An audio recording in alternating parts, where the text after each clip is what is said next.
నగరంలోని 53, 54 డివిజన్లలో మంత్రి నారాయణ పర్యటించారు. అనంతరం మంత్రి మీడియాతో మాట్లాడుతూ వైఎస్ఆర్సీపీ నేతలు అమరావతిపై విషం కక్కుతున్నారని మండిపడ్డారు. గతంలో అసెంబ్లీ సాక్షిగా రాజధానికి 30,000 ఎకరాలు అవసరమని చెప్పిన జగన్ అధికారంలోకి రాగానే మాట తప్పి 3 ముక్కలాట ఆడారని, భూములిచ్చిన రైతులను కంచెలేసి బంధించి మహిళలపై బూటకాలతో దౌర్జన్యం చేయించారని ధ్వజమెత్తారు. ప్రస్తుతం కూటమి ప్రభుత్వ కేంద్ర సహకారంతో వరల్డ్ బ్యాంక్ అండ్ ఏడీబీ 15,000 కోట్లు, హడ్కో 11,000 కోట్లు, నాబార్డ్ 7,500 కోట్ల నిధులు సమకూర్చుకుని రాజధాని నిర్మాణాన్ని శరవేగంగా చేపడుతుంటే అది చూసి ఓర్వలేక జగన్, బొత్స, సజ్జల వంటి నేతలు పరస్పర విరుద్ధమైన స్టేట్మెంట్లు ఇస్తున్నారని విమర్శించారు.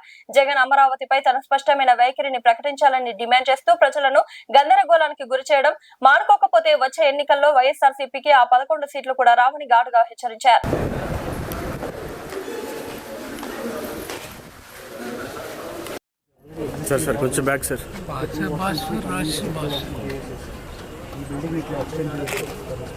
అంటే నాకు ఇంటర్నేషనల్ స్కూల్ ఇది రావాలా, నేను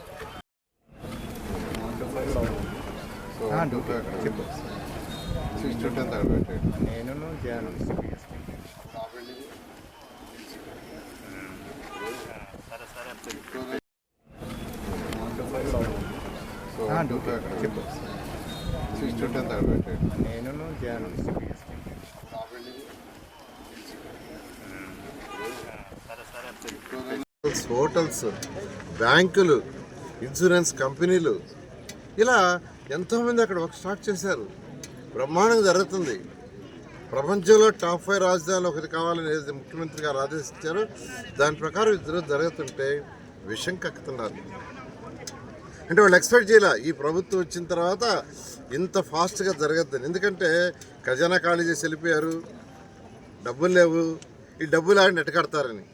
అయితే ఈరోజు ఎన్డీఏ ప్రభుత్వంలో ఉన్నాం, ఎన్డీఏ ప్రభుత్వం కూటమిలో ఉన్నాం, కేంద్ర ప్రభుత్వం కూడా సహాయం చేస్తుంది.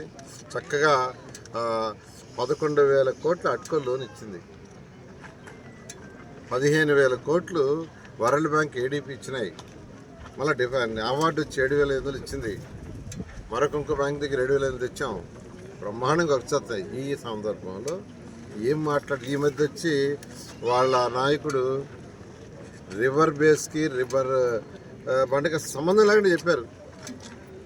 ఏం చెప్పారు ఆయనకే తెలియదు. ఈరోజు మళ్ళా ధర్మన్న గారు, బొత్స సత్యనారాయణ గారు మరొక స్టేట్మెంటు. మొన్న సజ్జలేమో అమరావతిలోని రాజధాని అని చెప్పారు. వాళ్ళ నాయకులు ఎవరేం అది కాదు. రైతు సోదరులు నానా తంటాలు పడ్డారు. 5 సంవత్సరాలు లాఠీ చార్జీలు చేశారు, ఆడవాళ్ళు బూటకలతో తన్నారు, తర్వాత అనేక కేసులు పెట్టారు. అంతేకాని వాడు పాదయాత్ర చేస్తుంటే చైనీగాన్ని అడ్డుకున్నారు. ఇన్ని ఇబ్బందులు బట్టి 58 రోజుల్లో 34,400 ఎకరాలకు ఇచ్చిన దానికైనా అసలు వాళ్ళ మీద కనికరం చూపాల, ఏమి కనికరం చూపించాల, కంచెలేసి బంధించారు.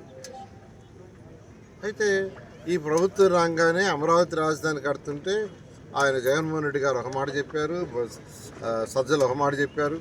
ఇవాళ తీసుకుంటే నిన్నగాక మొన్న వాళ్ళందరూ అడిగారు ఏమని, సార్ పార్లమెంట్లో బిల్లు పెట్టండి అని.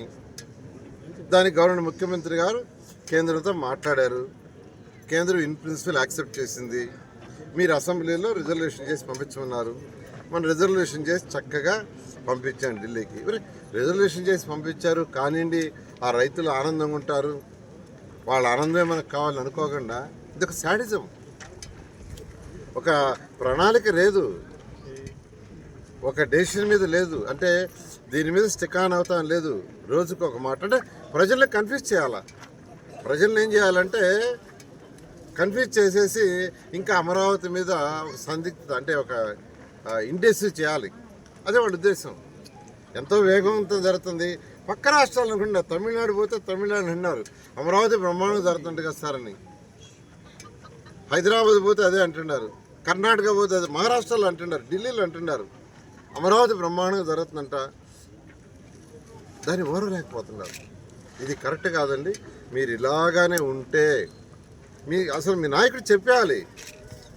ఒక ప్రతిపక్షంలో ఉన్నాడు 14-19లో, 19 నుంచి 24 దాకా ఒక సీఎంగా పరిపాలించిన వ్యక్తికి ఒక రాజధాని మీద ప్రాపర్ అవగాహన లేకుండా ప్రాపర్ స్టేట్మెంట్, అవును రాజధాని ఇక్కడ అమరావతి లేదా కాదు చెప్పు ప్రజలకి, ప్రజలే నిర్ణయిస్తారు.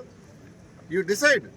ఒక నాయకుడిగా, ఒక పార్టీ నాయకుడిగా 14-19లో ప్రతిపక్ష నాయకుడిగా ఉన్నావు, 19-24 సీఎంగా చేసావు. నువ్వు క్లారిటీ ఇవ్వాలి ప్రజలకి. నీ పార్టీ యొక్క డెసిషన్ ఇవ్వకుండా నువ్వు ఒక రోజు ఒక మాట చెప్తివి, బొత్సగారు ఒక మాట చెప్పా, ధర్మన్ ఒక మాట చెప్పా, సజ్జలు ఒక మాట చెప్పా. ఏమవుతుందండి ప్రజలకి? ఎందుకండి అన్కన్ఫ్యూజన్? మీరు ఇలాగా చేస్తే ఆ 11 సీట్లు కూడా నెక్స్ట్ 0 అవుతాయి. నేను చెప్తున్నాను, రాజధాని అయిపోతుంది 3 సంవత్సరాల్లో. ఎటువంటి పరిస్థితుల్లో కూడా 2028 ఆగస్టుకి పూర్తి చేస్తామని అసెంబ్లీలో సీఎం గారు చెప్పారు. ఖచ్చితంగా కంప్లీట్ చేస్తాం ఆగస్టు 2028కి. అంటే ఆగస్టు దాకా అన్నీ ఉండవు. ఆల్మోస్ట్ ఎమ్మెల్యే క్వార్టర్స్ అయిపోయినాయి, ఎమ్మెల్యేల యొక్క అపార్ట్మెంట్స్ అయిపోయినాయి, ఎమ్మెల్సీలు తర్వాత ఐఏఎస్ ఆఫీసుల అపార్ట్మెంట్స్ కూడా ఏప్రిల్ 15 నుంచి 25 లోపల హ్యాండ్ ఓవర్ చేస్తున్నాం.